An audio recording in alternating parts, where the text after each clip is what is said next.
ये अग्निकांड कितना भयंकर था इसका अंदाजा अब आपको कुछ तस्वीरों से लगाना होगा। आग की वजह से मेडिकल कॉलेज का शिशु वार्ड पूरी तरह से जलकर खाक हो चुका है। आप देखिए, ये जो शिशु वार्ड में मशीन आप देख रहे हैं, ये छोटे बच्चों की नैनोथेरेपी के लिए रखी जाती हैं। इसमें बच्चों को रखा जाता है जिनका बिलीरुबिन लेवल कम हो जाता है। यहाँ पर उन बच्चों को लाया जाता है जो उतने स्वस्थ नहीं होते हैं या फिर अभी अभी बस हुए ही होते हैं। न्यू बॉर्न केयर यूनिट है ये, और यहाँ पर आग लग गई। चाइल्ड वार्ड पूरी तरीके से जलकर कोयला बन चुका है। अस्पताल में जब आग लगी तो मौके पर मौजूद लोगों ने खिड़की तोड़कर बच्चों को बाहर निकाला। देखिए, टूटी हुई खिड़की आप देख रहे हैं। बेहतर था खिड़की तोड़कर बच्चों को निकाला, नहीं निकालती तो न जाने और क्या हो जाता, कितने मासूमों की जान चली जाती। 10 बच्चे जिंदा जल गए हैं। उनमें से 3 की तो अभी तक पहचान भी नहीं हो पा रही है। पता ही नहीं किया जा पा रहा है आखिर ये 3 बच्चे कौन हैं जो जिंदा जल के मर गए। रेस्क्यू ऑपरेशन की ये बीती रात की तस्वीर है। कितनी बड़ी लापरवाही है, सोचिए जरा। अस्पताल जहां पर जीवन दान मिलता है, अस्पताल जहां पर जिंदगी मिलती है, एक नए जीवन का स्वागत करने का समय हो किसी के लिए और ये दर्दनाक हादसा हो जाए। 10 बच्चे जिंदा जल के मर गए। ये घटना कल रात करीब 10:30 बजे की है। ऑक्सीजन कॉन्सेंट्रेटर में स्पार्किंग की वजह से आग लगी और फिर एक धमाका हुआ। पूरे वार्ड में देखते ही देखते आग फैल गई। जिस वक्त आग लगी उस वक्त शिशु वार्ड में 54 नवजात बच्चे थे। इनमें से 10 बच्चे जिंदा जल गए जबकि 16 बच्चे बहुत गंभीर रूप से घायल हैं। सूचना मिलने पर फायर ब्रिगेड की 6 गाड़ियां मौके पर पहुंची और 2 घंटे में आग पर काबू भी पाया गया, लेकिन तब तक तो देर हो गई थी। 10 बच्चों की मौत हो गई, 16 गंभीर रूप से घायल हो गए। गंभीर रूप से घायल 16 बच्चों को मेडिकल कॉलेज के अलग यूनिट में भर्ती कराया गया। बाकी बच्चों को प्राइवेट और जिला अस्पताल भेजा गया है जहां पर उनका इलाज किया जा रहा है। एक बच्चा है जो डिस्चार्ज कर दिया गया। 7 बच्चे प्राइवेट अस्पताल में शिफ्ट किए गए। 6 बच्चों के माता पिता की अभी तक पहचान नहीं हो पाई है। 6 बच्चे मां के साथ इस वक्त वार्ड में मौजूद हैं। 16 बच्चों का इलाज अभी जारी है। वाकई में पूरे अस्पताल के लिए, प्रशासन के लिए और खासतौर पर नर्सेस के लिए जिनके ऊपर जिम्मेदारी होती है इन बच्चों के देखभाल के लिए, और उससे ऊपर माँ बाप के लिए, ये किसी सदमे से कम नहीं है। ये हादसा इतना अचानक हुआ कि किसी को कुछ भी तो समझ में नहीं आया। पल भर में 10 मासूमों को आग ने झुलसा दिया। जिन बच्चों की मौत हुई उनके माता पिता के दर्द का अंदाजा नहीं लगाया जा सकता। उनका रो रो कर बुरा हाल है। अभी भी कई लोग अपने बच्चों की तलाश कर रहे हैं। बदहवास है।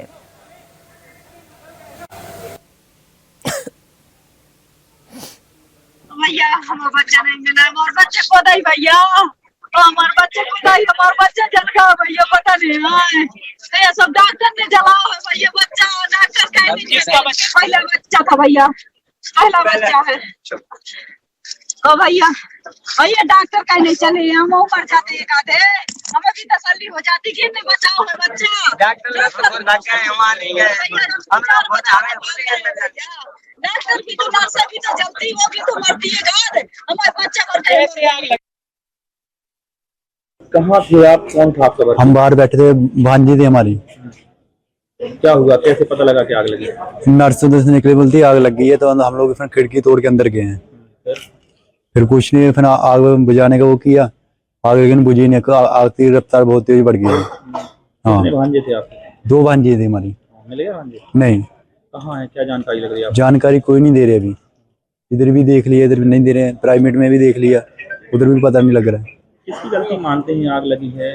ये डॉक्टरों की गलती है। जब पता आपको शॉर्ट प्रॉब्लम, आपके चेक करना चाहिए इनको, चेक कोई किया नहीं है, इससे लापरवाही इनकी है, प्रशासन की। हमारे बच्ची थी यहाँ पे, तो हम लेने आए थे और फिर इसके बाद वो सिलेंडर में वो जो आती वहाँ पाइप फिट कर रही थी।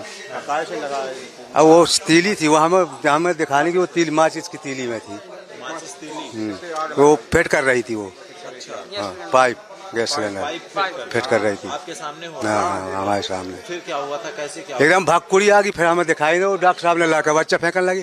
तो उसमें मैं अपनी दो नाथ ने और एक जीतू यादव का लड़का था, उसमें मैं फेंका, वो मुझे मिला वहाँ, वो मेरे को बताया कि मैं जीतू यादव, मेरा बच्चा है, उसमें लिखा था उसका। बांध के ले गए तीनों। वहीं सीएम योगी आदित्यनाथ इस पूरे हादसे की पल पल की रिपोर्ट ले रहे हैं। सीएम योगी के निर्देश पर deputy CM Brajesh Pathak Jhansi medical college पहुंचे, शिशु वार्ड का जायजा लिया।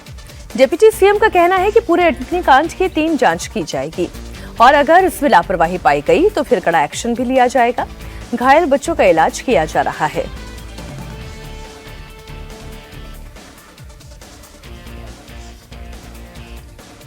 दस बच्चों की बहुत ही दुखद मृत्यु हुई है। जांच के आदेश उच्च स्तरीय दिए गए हैं। पहली जांच तो शासन स्तर से होगी जो हेल्थ डिपार्टमेंट करेगा, दूसरी जांच पुलिस प्रशासन और जिले के स्तर से होगी जिसमें फायर विभाग की भी टीम शामिल होगी, और तीसरी मजिस्ट्रेटी जांच के भी आदेश दिए गए हैं। हर स्थिति में घटना के कारणों का पता लगाया जाएगा और यदि किसी स्तर पर लापरवाही पाई गई तो उसकी जिम्मेदारी भी हम तय करेंगे, उनके खिलाफ भी हम कड़ी कार्रवाई करेंगे, किसी को छोड़ेंगे नहीं। फायर सेफ्टी ऑडिट हुआ था, इसमें फायर विभाग के साथ पूरी तरह से हम लोगों ने इसका ऑडिट किया था। अभी जून माह में हम लोगों ने मॉक ड्रिल भी किया था, जो समय समय पर सरकार के आदेशों के तहत मॉक ड्रिल किया जाता है। लेकिन यह घटना क्यों घटी, कैसे घटी, पूरी जांच रिपोर्ट आने के बाद हम कह पाएंगे। हमारे सहयोगी विशाल प्रताप सिंह लगातार झांसी में ही मौजूद है और वहीं से रिपोर्टिंग कर रहे हैं। विशाल, परिवार वालों के लिए तो ये किसी सदमे से कम नहीं है जिनके बच्चे इस दुखद घटना में जिनकी मृत्यु हो गई, लेकिन फिलहाल वहां पर क्या समझ में आ रहा है? क्या अस्पताल की कोई लापरवाही थी? क्या एग्जिट ठीक तरीके का बनाया नहीं गया था? किस वजह से इतना बड़ा हादसा हो गया? कौन है जिम्मेदार?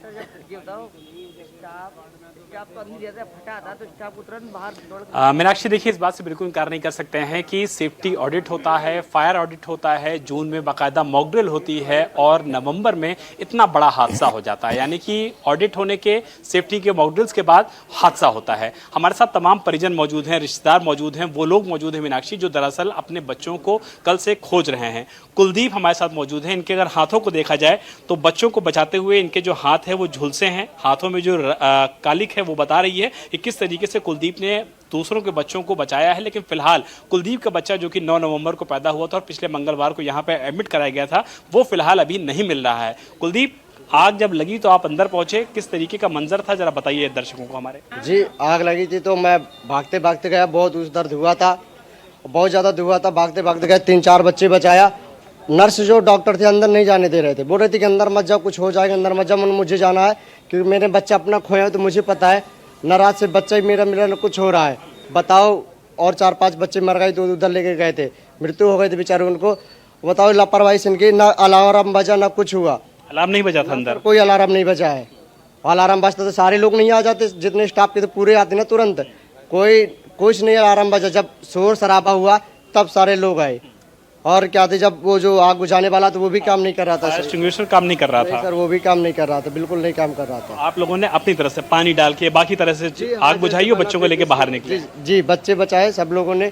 उधर खिड़की देके सर वो तोड़ के बच्चे निकाले थे बाहर, और जो जहाँ पाया वो लेके चला गया, क्योंकि वो भर्ती कराना जरूरी था। उनको ये पता नहीं था कि मेरा है कि किसी का, बचाना जरूरी था बच्चों को। ये सबसे महत्वपूर्ण बात मीनाक्षी यहाँ पर आई है कि मेरा है या किसका है ये बाद में डिसाइड किया जाएगा, लेकिन पहले बच्चों की जान को बचाना को जरूरी है।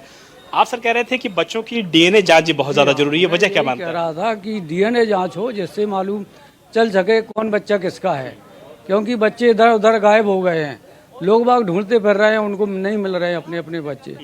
तो मेरा शासन से यही निवेदन है कि सारे बच्चों को, चाहे वो मृत हों चाहे वो जीवित हों, सभी के डीएनए टेस्ट हों जिससे जिसका जो बच्चा है उसको दिया जाए। देखिए मीनाक्षी, इस समय हम उसी मेडिकल कॉलेज परिसर में मौजूद हैं और जहां तक नजर जाएगी, आप अगर पीछे देखेंगी, बैक साइड में देखेंगी, सामने देखेंगी, तो देखिए परिजन जो हैं वो अपने अपने बच्चों को लेकर के बैठे हुए हैं। किसी का बच्चा मिल गया है, किसी का बच्चा नहीं मिला है, बहुत परेशानी में है परिजन।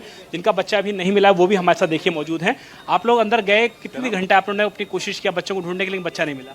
पूरी रात से कोशिश कर रहा है, अभी तक कोशिश चालू है, लेकिन बच्चा नहीं मिला। फायर अलार्म अंदर बजा था कि नहीं बजा था? बजा था, कुछ नहीं बजा था। हम लोगों ने देखा और ऐसे ही दौड़ लगा दी, आग देखी तो अपने आप सब लोग ऐसे ही भागे। अंदर कितनी नर्स मौजूद थी? 2-3-4 नर्स थी, ज्यादा वो नहीं। लोग कोशिश कर रही थी कि बच्चों को बचाया जा सके, अलार्म खत्म किया जा सके। कोशिश कर रही थी, कुछ दो तो चली गई थी, उनने अपने कोट वोट उतारे, दो तो वो भाग ही गई थी और दो जो थी वो बहुत कोशिश कर रही थी। और ज्यादा लोग होते, डॉक्टर्स होते तो शायद बचाया जा सकता था। हाँ, हो सकता है। अगर वो बता भी देती उस टाइम पे कि आग लग गई तो उस टाइम पे बहुत बच्चे बच जाते। कि मीनाक्षी, कुछ चीजें ऐसी जांच में सामने आ रही हैं जो कि यूपी सरकार को भी देखनी होगी, जिन्होंने त्रिस्तरीय जांच के आदेश दिए हैं कि पहली चीज तो अलार्म नहीं बजता है, दूसरी चीज अंदर जो नर्स मौजूद होती हैं वो बाहरी लोगों को जानकारी नहीं देती हैं, खुद से आग को काबू पाने की कोशिश करती हैं, और तीसरा ये है कि अंदर एग्जिट और एंट्री का जो द्वार था वो सिर्फ और सिर्फ एक था। इसी वजह से जो परिजन थे उनको वहां पर रेस्क्यू करने में खासी दिक्कतों का सामना करना पड़ा और 10 बच्चों की अफसोसजनक इस मामले में मौत हो चुकी है। और भी देखिए, परिजन इसे मेडिकल कॉलेज परिसर में अलग अलग बैठे हुए हैं। आपका बच्चा मिल गया? मिल गया। आप गई अंदर तो बच्चा मिल गया, कैसे पहचान किया आपने? पर्ची से पहचान दी। ये देखिए मीनाक्षी, छोटी सी ये पर्ची है, सब बच्चों के ऊपर लगाई गई है, इसमें बच्ची का नाम लिखा गया है और एक उनकी आईडी लिखी गई है। लेकिन जब बच्चे बुरी तरीके से झुलसे हैं, जब बच्चों को पूरी तरीके से पहचानना ही मुश्किल है, तो ये पर्ची कहाँ मिलेगी? इसी वजह से बहुत सारे ऐसे परिजन हैं जो डीएनए जांच की भी मांग कर रहे हैं कि आखिर कौन बच्चा किसका है। मौत के बाद भी स्टैब्लिश किया जा सकता है, और जो बच्चे सुपुर्द किए गए हैं परिजनों को, वो सही जहां सुपुर्द किए गए हैं नहीं किए गए हैं, इसको लेकर के भी सवाल उठ रहे हैं। इसी वजह से परिजन चाहते हैं कि डीएनए टेस्ट किया जाए। और आप देखिए मेडिकल कॉलेज का जो परिसर है मीनाक्षी, मकसूद कैमरामैन को बोलूंगा कि थोड़ा आगे बढ़ें और दिखाएं कि किस तरीके से जो पूरा परिसर है, इस पूरे परिसर को आप देखिए कि लोगों ने बाकायदा जहां जहां उनको मौका मिला, जहां जहां उनको खिड़की तोड़ने का, दरवाजा तोड़ने का, अंदर जाने का मौका मिला, लोगों ने इस दरवाजे को तोड़ा, इस खिड़की को तोड़ा और उसके बाद बाकायदा वो अंदर गए, क्योंकि अंदर इतना ज्यादा धुआं हो गया था, लाइट चूंकि काट दी गई थी। इसी वजह से जो परिजन हैं उनको मजबूरी में इस तरीके की जो लोहे की मजबूत रॉडें हैं, इन लोहे की रॉडों को यहां से हटाना पड़ा, इसके अंदर जाना पड़ा। अंदर से वो परिजन अंदर गए और उसके बाद अंदर जाने के बाद उन्होंने अपने नौनिहालों को यहां से न सिर्फ सेफली निकाला बल्कि दूसरे को बच्चों को भी निकाला। इसी वजह से 37 बच्चों को रेस्क्यू भी किया जा सका मौके पर। अगर परिजन अंदर ना पहुंचते, बड़ी संख्या में लोग रेस्क्यू करने के लिए ना जुटते, तो मेडिकल कॉलेज में शायद जो हादसा है वो और भी बड़ा हो सकता था। यही वजह है कि मुख्यमंत्री योगी आदित्यनाथ ने न सिर्फ मामले का संज्ञान लिया बल्कि डिप्टी सीएम ब्रजेश पाठक को तत्काल ही मेडिकल कॉलेज परिसर में भेजा, और इस परिसर में भेजने के बाद त्रिस्तरीय जांच के आदेश कर दिए गए हैं उत्तर प्रदेश सरकार के, जो 12 घंटे के अंदर मुख्यमंत्री योगी आदित्यनाथ को अपनी प्रथम दृष्टया जो रिपोर्ट है उसको सौंपेंगे कि सेफ्टी ऑडिट के बाद, फायर ऑडिट के बाद, मॉक ड्रिल होने के बाद आखिर इतना बड़ा हादसा अगर मेडिकल कॉलेज परिसर में होता है तो उसके पीछे असल वजह क्या है। लेकिन जहां तक आपकी नजर जाएगी मीनाक्षी इस मेडिकल कॉलेज परिसर में, वहां तक आपको सिर्फ परिजन नजर आएंगे, लोग नजर आएंगे, हैरान परेशान वो लोग नजर आएंगे जो कल रात से अपनों को ढूंढने की कोशिश कर रहे हैं, लेकिन अभी तक वो अपने बच्चों को नहीं ढूंढ पाए हैं। तो ऐसे में यहाँ की जो स्थिति है वो बिल्कुल स्पष्ट हो जाती है कि फायर एक्सटिंग्विशर वो थे जहां की 2023 में उनका जो सेफ्टी ऑडिट था वो खत्म हो चुका था, वो एक्सपायरी मोड में थे, उनको सर्टिफिकेट नए जारी नहीं हुए थे, और उन्हीं एक्सटिंग्विशर से बाकायदा आग को बुझाने की नाकाम कोशिश की गई। फायर अलार्म नहीं बजे और उन तमाम कोशिशों को नाकाम साबित कर दिया उन आग की लपटों ने, जो पल भर में शॉर्ट सर्किट की वजह से लगती है और इतना ज्यादा भयावह रूप ले लेती है, जिसमें अब तक 10 नौनिहालों की जान जा चुकी है और कई ऐसे लोग हैं, कई ऐसे बच्चे हैं जो कि फिलहाल घायल हैं और उनको इन्फेक्शन ना हो इसको लेकर के यूपी सरकार तमाम इंतजाम कर रही है।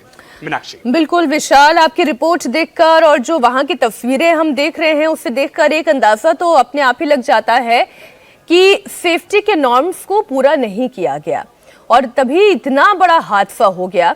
और ना ही नर्स को इस बात का कोई अंदाजा लग पाया कि अगर आग लग भी गई वो बदहवास हो गई, पहले इंफॉर्मेशन पास ऑन होनी चाहिए थी। एक अकेला इस आग को बुझाने के लिए काफी नहीं था। फायर सेफ्टी टीम को भी जहां 2 घंटे का समय लग गया इस आग को बुझाने में। जरा एक बात जानकारी और दे विशाल, जो फायर ब्रिगेड की टीम थी क्या वो फौरन इत्तला के साथ ही वहां पर पहुंच गई या वहां पर भी कोई लापरवाही दिखाई दी? देखिए, पहले बात तो मीनाक्षी ये है कि जो पूरा परिसर है इसको पुलिस ने और प्रशासन ने सील किया हुआ है। और जो हमारी परिजनों से बातचीत हुई, उनका कहना था कि जो फायर विभाग की टीम है उसको जैसे ही जानकारी मिलती है 15 से 20 मिनट, चूंकि देखिए संकरा इलाका है, ये पूरा इलाका ऐसा है कि संकरा इलाका है और यहाँ से अगर फायर ब्रिगेड की जो गाड़ियाँ होती हैं वो आती हैं तो उनको अंदर पहुँचने में, जाने में थोड़ा वक्त जरूर लगता है। लेकिन जो लोग हैं प्रत्यक्षदर्शी, उनका कहना है कि कॉल होने के बाद 15 से 20 मिनट के अंदर फायर ब्रिगेड की जो टीम है वो यहाँ पर पहुंच गई थी। लेकिन आग इतनी ज्यादा थी मीनाक्षी, आग इतनी भयावह थी और सबसे हैरानी की बात यह है कि चूंकि लाइट काटी गई थी कि आग की वजह से जो करंट होता है वो न फैल जाए, इसलिए बाकायदा इस पूरे परिसर में अंधेरा हो गया था और उस अंधेरे से भी रेस्क्यू करने में लोगों को खासी दिक्कतों का सामना करना पड़ा क्योंकि धुआं बहुत ज्यादा था। और ऐसे में जब धुआं ज्यादा होता है, आग लगी होती है, छोटे बच्चों का मामला होता है, तो देखिए उस परिसर में इस समय हम आ गए हैं जहां पर कल फायर ब्रिगेड की टीम आई थी और इस आग को बुझाने की बड़ी कोशिश भी की गई थी। फायर ब्रिगेड की जो गाड़ियां हैं देखिए अभी भी यहां पर मौजूद है और इस पूरे इलाके में अगर बात की जाए मीनाक्षी तो थोड़ा सा टेक्निकल और ज्योग्राफिकल एरिया भी समझना होगा। जो सबसे बड़ी कारण बना है इस हादसे का, एक एंट्री और एक एग्जिट का होना। देखिए यूपी पुलिस की जो क्राइम सीन है, do not cross UP police, ये बाकायदा यहाँ पर पट्टी चिपकी हुई है और यही वो एसएनसीयू है जहां से लोग अंदर जाते हैं और इसी रास्ते से बाहर आते हैं। सबसे बड़ी समस्या ये विशाल आप लगातार अपनी रिपोर्ट यहाँ तैयार करें। ये वाकई में बहुत बड़ा अग्निकांड था, बहुत बड़ा हादसा था जिसमें 4 बच्चों ने अपनी जान गंवा दी। फिलहाल पूरी जानकारी के लिए विशाल आपका बहुत शुक्रिया।